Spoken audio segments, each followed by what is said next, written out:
Our YouTube channel global science IQ। तो सबसे पहले हमारे सभी प्यारे प्यारे स्टूडेंट्स को हमारा प्यार भरा गुड इवनिंग। कैसे हैं आप सभी लोग? तो आज की क्लास में हम न्यू चैप्टर की शुरुआत करने जा रहे हैं, जो कि है हमारा रसायन विज्ञान की कुछ मूल अवधारणाएं, बोले तो some basic concept of chemistry.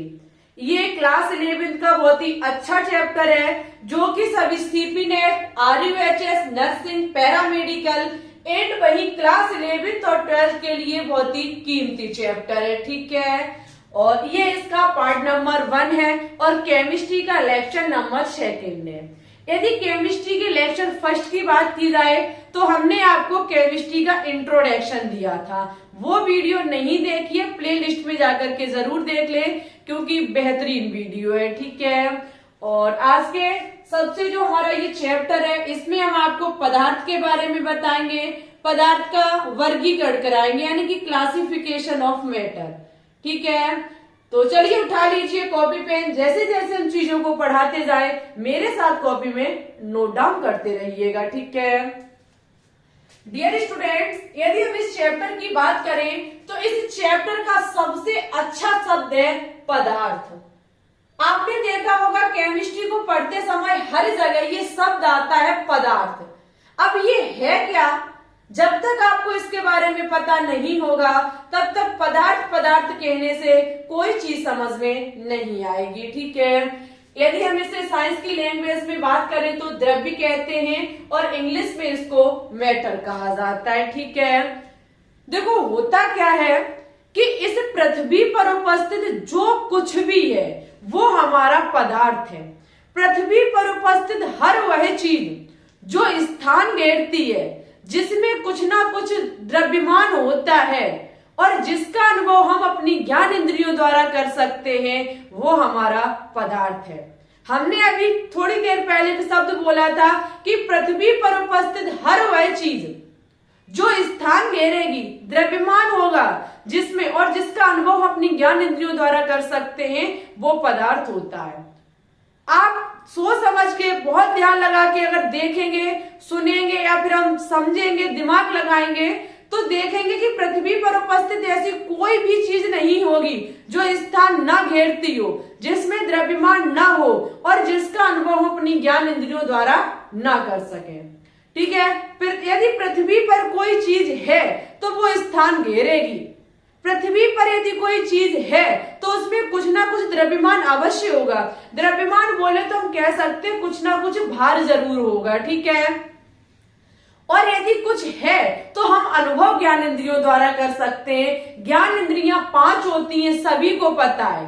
आंख, कान, नाक और आपको पता है जीभ यानी कि टंग, और साथ ही साथ हमारी स्किन। ये हमारी 5 ज्ञान इंद्रियां होती हैं जो हमें वातावरण का ज्ञान कराती हैं। ठीक है, तो सबसे पहले हम द्रव्य के बारे में पॉइंट लिखेंगे। नंबर फर्स्ट, जो स्थान घेरता है, यानी कि हर वह चीज जो स्थान घेरता है वो हमारा द्रव्य होगा।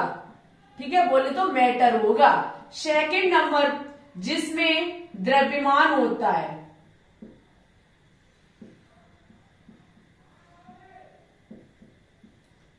जिसमें द्रव्यमान होता है। ठीक है, और थर्ड नंबर पे हम लिखेंगे जिसका अनुभव हम ज्ञान इंद्रियों द्वारा कर सकते हैं।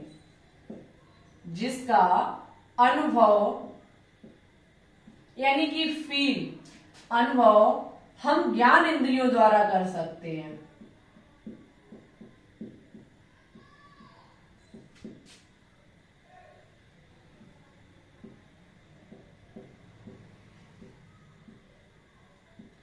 याद रखिएगा द्रव्य के बारे में ये पॉइंट कि जो स्थान घेरे, पृथ्वी पर यदि कोई चीज है तो ये पक्का हुआ स्थान घेरेगी।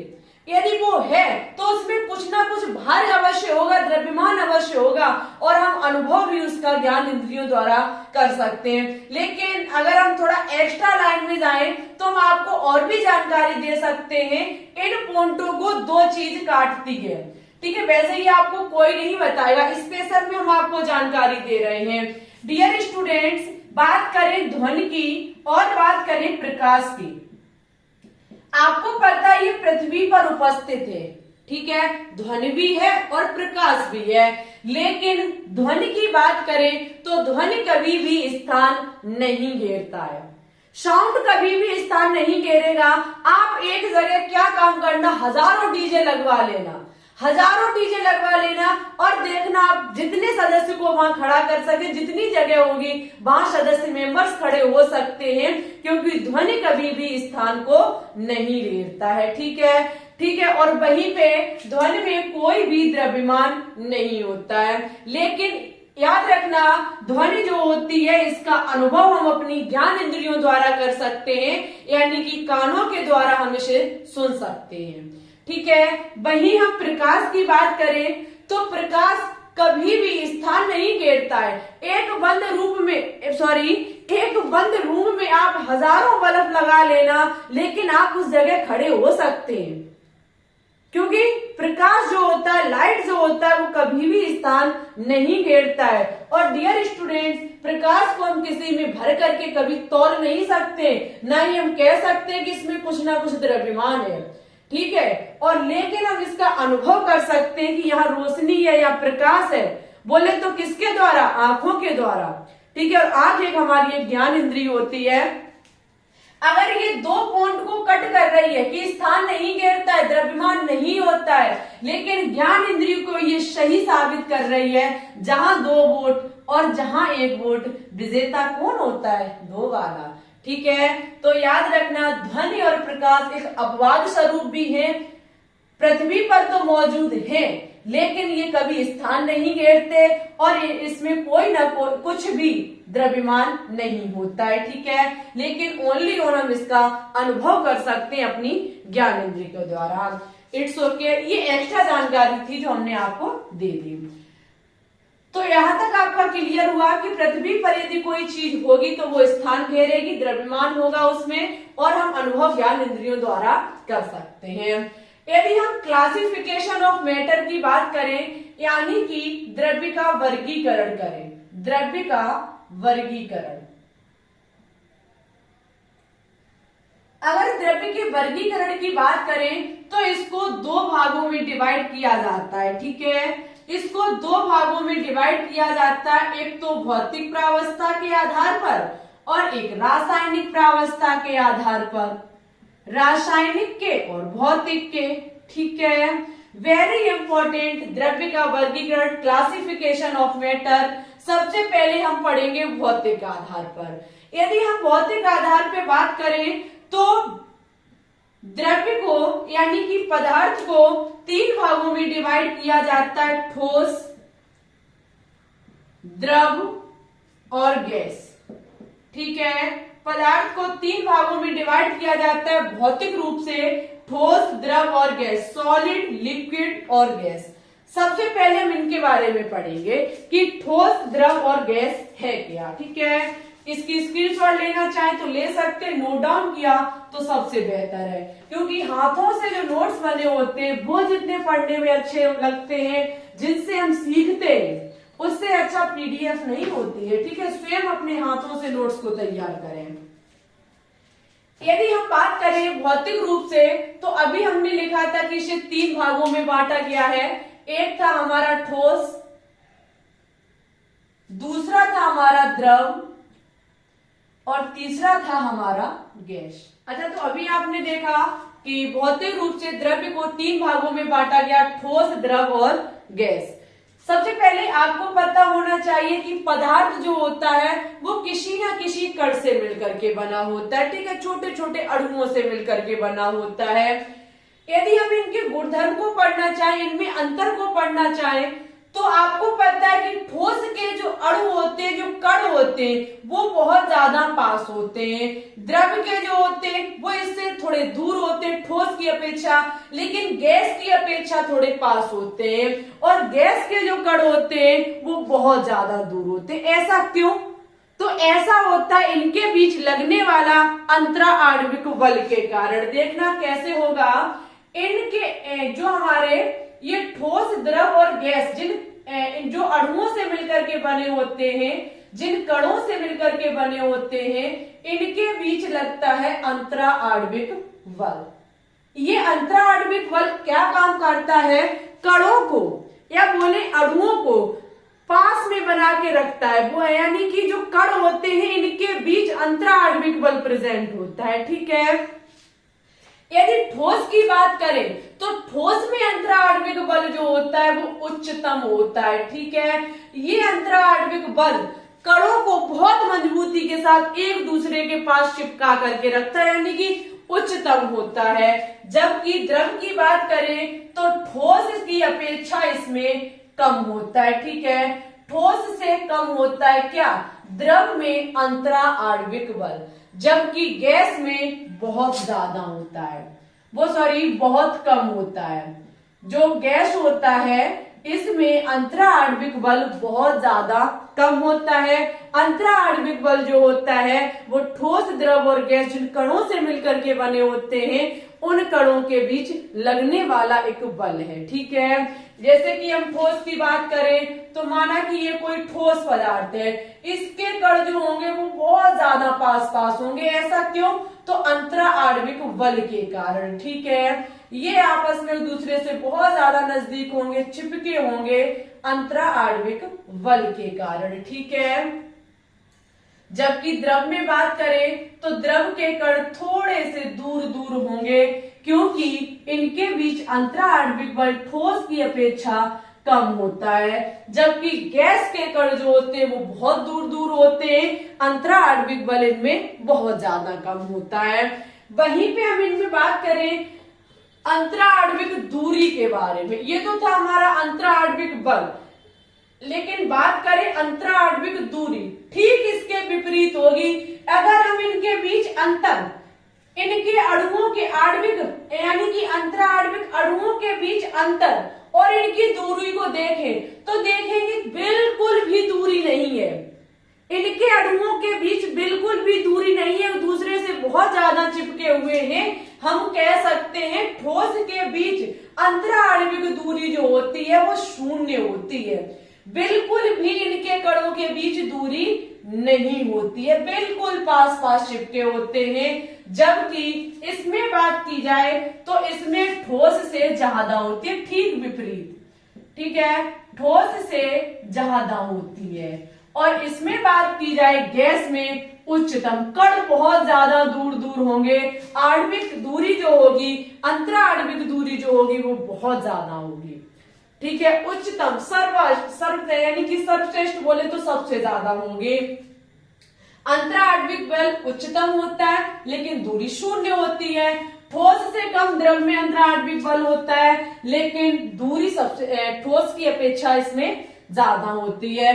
गैस में जो अंतराणविक बल है वो बहुत कम होता है, अंतराणविक दूरी जो है वो उच्चतम होती है। ठीक है, वहीं पे हम बात करेंगे इसके आयतन के बारे में। आयतन से पहले हम पढ़ेंगे आकार। आयतन से पहले हम सबसे पहले इसका आकार देखेंगे। ठीक है, सबसे पहले जब इसका आकार देखेंगे तो आपने पढ़ा होगा ठोस का जो आकार होता है वो निश्चित होता है। ठीक है, ठोस का जो आकार होता है वो निश्चित होता है। कैसे निश्चित होता है? आप देख सकते हैं ये मार्कर एक ठोस है, मार्कर एक ठोस है। हम इसे चाहे यहां रखें, चाहे हम इससे उठा के कहीं अलग कहीं रख दें, जमीन पे रख दें, आसमान पे रख दें, कहीं भी रख दें, इसके आकार में कोई भी परिवर्तन नहीं आएगा। हम इसे उठा के अभी फ्रिज में रख दे जाके, इसके आकार में कोई भी परिवर्तन नहीं आएगा, जो है वही रहेगा। ठोस पदार्थ को एक्स वाई जेड हम कहीं भी रख दें, इसके आकार में कभी भी कोई परिवर्तन नहीं आ सकता है। ठीक है, जबकि हम द्रव की बात करेंगे तो द्रव का आकार जो होता है वो अनिश्चित होता है। कैसे होता है इसे भी समझाएंगे। जो द्रव होता है इसका आकार अनिश्चित क्यों होता है? माना कि द्रव के रूप, लिक्विड स्टेट के रूप में हमने ले लिया वाटर, बोले तो पानी।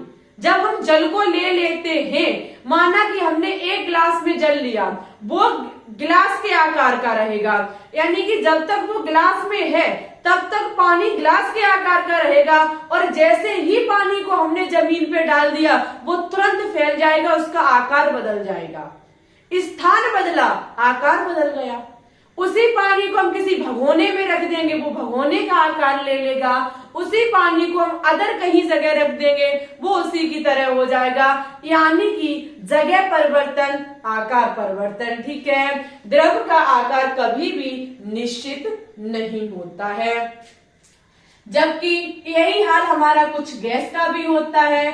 गैस का भी आकार अनिश्चित होता है। कैसे? किसी गैस को आप देखते हैं वायुमंडल में घूमती, कहीं ये गैसों का कोई आकार है? नहीं है कोई आकार। धुआं किसी डिब्बी में लेंगे तो डिब्बी के आकार का हो जाएगा, और उसी धुआं के हम छोड़ देंगे तो पूरे में फैल जाएगा, कोई उसका आकार नहीं होता है। अब हम बात करेंगे आयतन पर। अगर हम आयतन पे बात करें तो देखो, ठोस का जो आयतन होता है वो निश्चित होता है। सबसे पहले आपको आयतन थोड़ा पता होना चाहिए कि आयतन होता क्या है। याद रखना, आयतन होता है घेरा गया स्थान। किसी पदार्थ के द्वारा कुल कितना स्थान घेरा गया, वही उसका आयतन कहलाता है। ठीक है, अच्छा कैसे? माना कि हमने कह दिया ये एक ठोस पदार्थ है, हम इसका आयतन चेक करना चाहते हैं। ठीक है, और मैंने का आयतन होता है घेरा गया कुल स्थान। हमने मार्कर को, जो कि ठोस है, इसको हमने यहां रखा। हमने देखा उसने अपना स्थान घेर लिया। इट्स ओके, हम कह देंगे इसे नाप तोल के कि इसका आयतन हो गया। ठीक है, इसी मार्कर को उठा करके माना कि हमने जमीन पे रखा, जितना स्थान इसने यहां घेरा था उतना ही जमीन का स्थान घेरेगा। ऐसा नहीं है कि यहाँ कुछ और था और जमीन पे डाला तो कुछ और हो गया, बिल्कुल भी नहीं। जितना स्थान यहाँ इसने घेरा उतना ही जमीन पे जाके स्थान घेरेगी। इसे हम कहीं भी XYZ रख दें, ये स्थान यहाँ हमने अपने हाथ पे रख लिया। हम जब इसका आयतन निकालेंगे, जितना यहाँ निकलेगा उतना ही यहाँ का निकलेगा। यानी कि ऐसा नहीं है कि इसका आयतन कहीं जगह रखने पर चेंज हो जाएगा, बिल्कुल भी नहीं होगा। जबकि हम द्रव में बात करें तो द्रव का भी आयतन जो होता है वो निश्चित होता है। अच्छा भाई, कैसे होता है? माना कि हमने 1 लीटर जल लिया। ठीक है, माना कि हमने 1 लीटर पानी लिया, किसी 8 लीटर भगोने में रखा। मेरी बात को बड़ा ध्यान से समझना। माना कि हमने 1 लीटर जल को 8 लीटर वाले भगोने में रखा। जैसे ही हम उसमें डालेंगे, 1 लीटर जल जो होगा अपना 8 लीटर जल, जो लीटर का जो भगोना था उसमें 1 लीटर स्थान घेर लेगा। शेष 7 लीटर वाली जो जगह होगी वो उसको छोड़ के रखेगा। हम क्या काम करेंगे? उसी 1 लीटर जल को 5 लीटर की बाल्टी में डालेंगे। डियर स्टूडेंट्स, वो 1 लीटर जल जो होगा वो 5 लीटर की बाल्टी में 1 लीटर स्थान घेर लेगा, शेष 4 लीटर वहीं पे छोड़ देगा। ऐसा नहीं है कि हमने 1 लीटर जल को भगोने में लिया तो उसका आयतन दूसरा था, किसी और में ले लिया तो दूसरा हो गया। लीटर तो एक ही है, पानी तो 1 ही लीटर है, स्थान उतना ही घेरेगा जितना 1 लीटर भगोने में घेरा था उसने, और उतना ही वो बाल्टी में घेरेगा। ऐसा तो नहीं है कि एक लीटर पानी भगोने में 1 लीटर था और बाल्टी में डाला तो 1.5 लीटर हो गया, बिल्कुल भी नहीं। घेरा गया स्थान बराबर होगा। न मानो तो कभी आजमा के देखना। 1 लीटर पानी लेना, 1 लीटर पानी को एक डिब्बे में डालना, 1 लीटर स्थान घेर लेगा, शेष स्थान ऐसा ही छोड़ देगा। और 1 लीटर पानी को किसी भगोने में डाल देना, 1 लीटर स्थान घेर लेगा, शेष जितना भी लीटर का आपका भगोना हो वो उतना छोड़ देगा। तो घेरा गया स्थान इसका हमेशा निश्चित होता है, जबकि इसका घेरा गया स्थान जो आयतन होता है वो कभी भी निश्चित नहीं होता है। कैसे नहीं होता है? माना कि एक अगरबत्ती हम जलाएंगे, उस अगरबत्ती के धुएं को एक डिब्बे में बंद कर लेंगे। ठीक है, उसने उतना आयतन ले लिया, इट्स ओके। लेकिन जैसे ही हम इसे खुला छोड़ देंगे एक बंद रूम में, ये पूरे कमरे में फैल के अपना स्थान घेर लेगी। इसका कोई भी आयतन निश्चित नहीं होता है। यही कुछ 4 कारणों के कारण हम ठोस, द्रव और गैस में अंतर पता करते हैं। हमें उम्मीद है कि आपको भौतिक क्लासिफिकेशन, फिजिकल क्लासिफिकेशन जो है वो बहुत अच्छे से समझ में आया होगा। द्रव्य का जो हमारा भौतिक वर्गीकरण है वो हमने डिफाइन किया आपके सामने। यदि आपको यहाँ से कुछ सीखने को मिला हो तो प्लीज क्लास को लाइक कर दें, उसी के बाद आप रासायनिक वर्गीकरण को पढ़ें। ठीक है, चलिए तो इसकी ले लीजिए स्क्रीनशॉट। अब हम बात करेंगे रासायनिक रूप से द्रव्य का वर्गीकरण।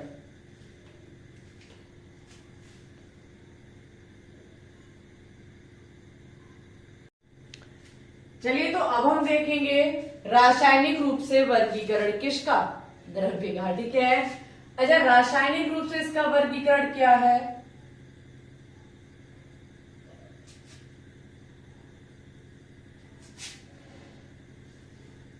रासायनिक रूप से देखें तो द्रव्य को दो भागों में बांटा गया है।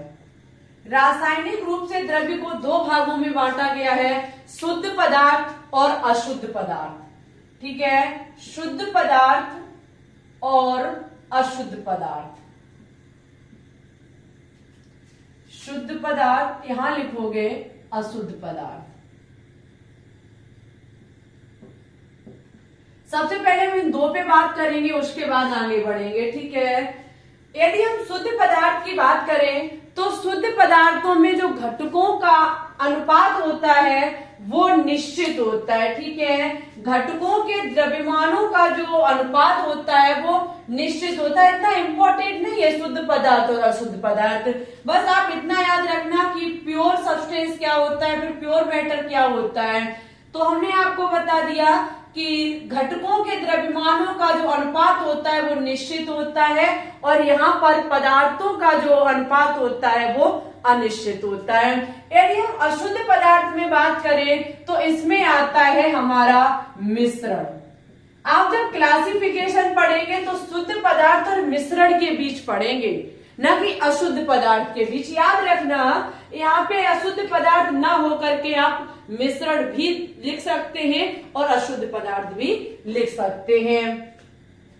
यदि हम अशुद्ध पदार्थ की बात करें तो अशुद्ध पदार्थ में जो पदार्थों का अनुपात होता है वो अनिश्चित होता है। सबसे पहले हम शुद्ध पदार्थ की तरफ आएंगे। शुद्ध पदार्थ को दो भागों में बांटा गया है, तत्व और यौगिक। शुद्ध पदार्थ जो है वो हमारा दो भागों में डिवाइड है, तत्व और यौगिक। ये दोनों इंपॉर्टेंट है। यदि हम तत्व की बात करें तो तत्व समान प्रकार के परमाणुओं से मिलकर के बना होता है। इसमें लिख लें एक ही प्रकार के परमाणु या फिर समान प्रकार के परमाणु, एक ही प्रकार के परमाणु। तत्व जो है वो एक ही प्रकार के परमाणुओं से मिलकर के बना होता है। जैसे कि आपने देखा होगा हाइड्रोजन, आपने देखा होगा नाइट्रोजन, ऑक्सीजन, कार्बन, ये सब क्या है? तत्व है, और तत्व है तो परमाणु है। जैसे कि आपने देखा होगा H2। अब ये H2 जो है वो किससे मिलकर के बना हुआ है? दो हाइड्रोजन के परमाणु से। अब दो हाइड्रोजन है क्या? एक ही प्रकार के, या फिर बोले H2 हमारा समान प्रकार के परमाणुओं से मिलकर के बना हुआ है। समान प्रकार के परमाणु कैसे हैं? यानी कि दो हाइड्रोजन। अब दो हाइड्रोजन, एक हाइड्रोजन हो गया तो परमाणु, दो हाइड्रोजन मिल गए तो समान प्रकार के ही हाइड्रोजन तो मिले, तो इसको हम क्या नाम देंगे? तत्व का नाम देंगे। इसको भी हम तत्व का नाम देंगे क्योंकि ये हाइड्रोजन है।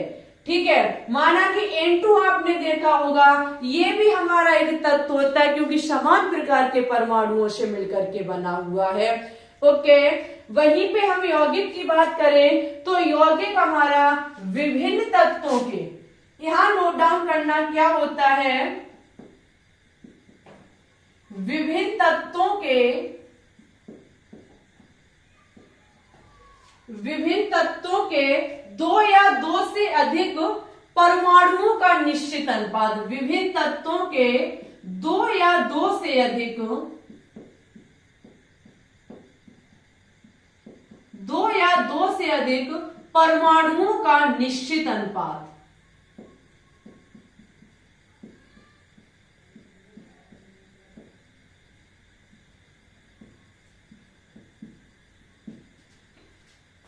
यौगिक में क्या होता है, इसमें दो या दो से अधिक तत्व होते हैं, लेकिन इसकी शर्त क्या है कि तत्वों के परमाणुओं का जो अनुपात होना चाहिए, अनुपात बोले तो रेशियो, रेशियो जो होना चाहिए वो निश्चित होना चाहिए।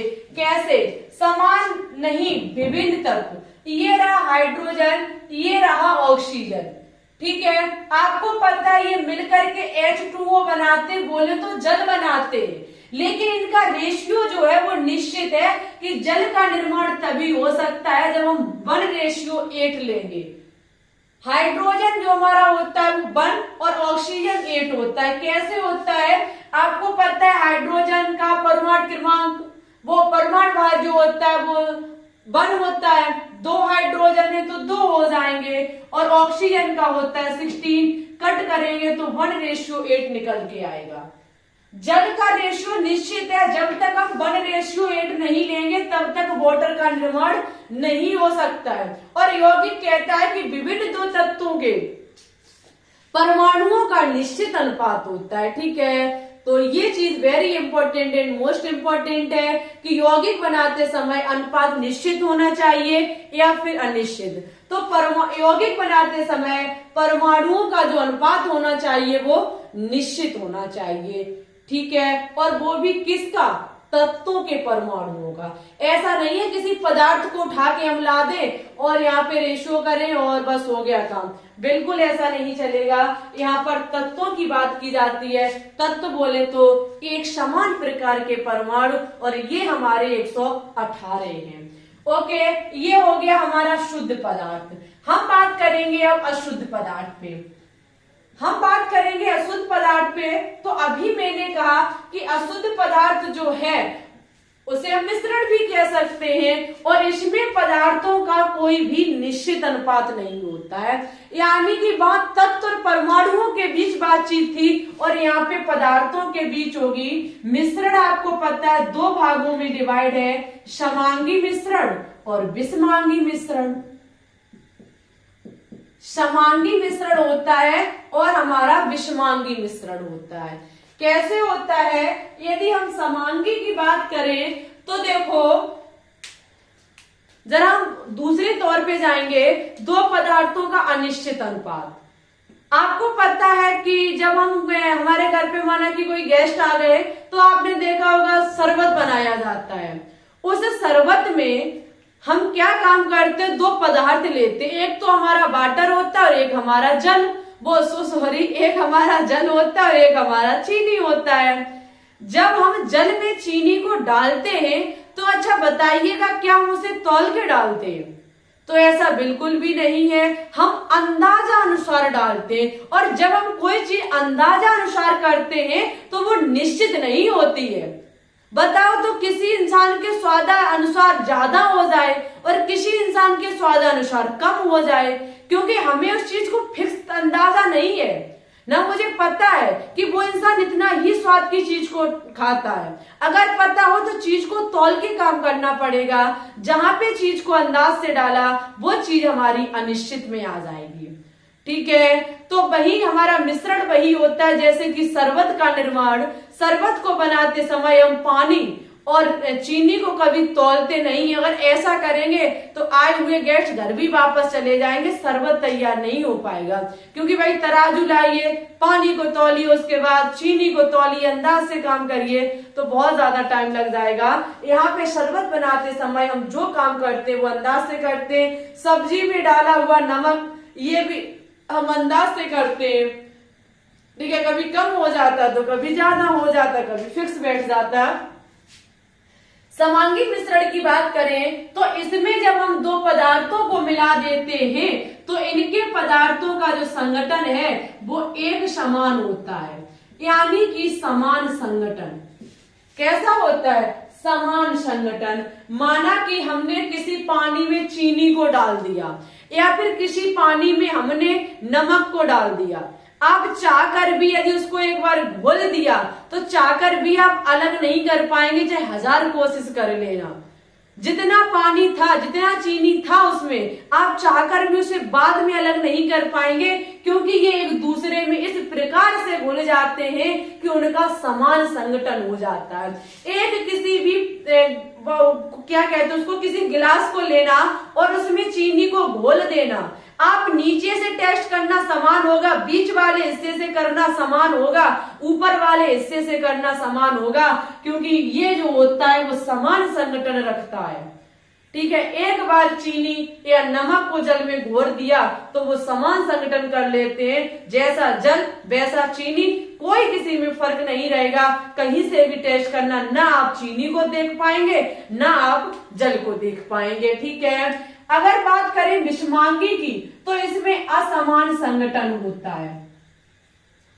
इसमें असमान संगठन कैसे होता है, जैसे कि चावल में कंकड़ या दाल में कंकड़ ले लो, आप क्या काम करना, दाल में कंकड़ को मिला देना, आप दाल भी अलग कर लोगे और कंकड़ को भी अलग कर लोगे, क्योंकि इनके बीच कोई ऐसा संगठन नहीं होता है जो समान हो। इट्स ओके, ये था हमारा रासायनिक रूप से द्रव्य का वर्गीकरण। अब आपको कमेंट बॉक्स में कमेंट करके द्रव्य की तीनों पॉइंट को लिखना होगा कि द्रव्य है क्या। हमने आपको द्रव्य मैटर के बारे में बताया, क्लासिफिकेशन ऑफ मैटर कराया, वो भी भौतिक रूप से भी और रासायनिक रूप से भी। कल की क्लास में आपको रासायनिक सहयोग के नियम मिलेंगे और वो तभी मिलेंगे जब आप इस क्लास को ज्यादा से ज्यादा सपोर्ट करेंगे। ठीक है, और कल सुबह 9 बजे आपको ऑर्गेनिक केमिस्ट्री का लेक्चर नंबर 3 भी देखने को मिलेगा, और डेली शाम 4 बजे हम लाइव आते हैं जहाँ पे एनसीईआरटी केमिस्ट्री क्लास 11th और 12th के बहुत ही टॉप लेवल के क्वेश्चंस कराते हैं। ठीक है, तो आज हमारा टॉपिक कंप्लीट हुआ। यदि आपको आज की क्लास अच्छी लगी हो, कुछ न्यू सीखने को मिला हो, तो प्लीज आज की वीडियो को लाइक करें, शेयर करें। चैनल पे न्यू है तो सबसे पहले आपका मोस्ट वेलकम। इसी के साथ आप चैनल को सब्सक्राइब करके बेल आइकन को दबा के ऑल पर भी क्लिक कर ले, जिससे आने वाली वीडियो के नोटिफिकेशन आपके पास टाइम टू टाइम पहुंचते रहे। ठीक है, और आप हमारे टेलीग्राम चैनल को भी ज्वाइन कर सकते हैं, लिंक डिस्क्रिप्शन में डली हुई है। इसी प्रकार से पढ़ते रहिए आप। तो इस ईयर 2023 में कुछ करके भी दिखाएंगे, आपका सिलेक्शन भी होगा, लेकिन आपको पढ़ना होगा। ठीक है, और हम लगातार आपको 3-3 क्लासेस दे रहे हैं, तो बहुत कुछ आपके लिए कर रहे हैं। इसी प्रकार से आप भी अपना सपोर्ट बनाए रखना। ठीक है, ओके, चलते हैं, आज के लिए बस इतना ही रखते हैं। Thanks for watching this video. जय हिंद, जय भारत, ऑल द बेस्ट।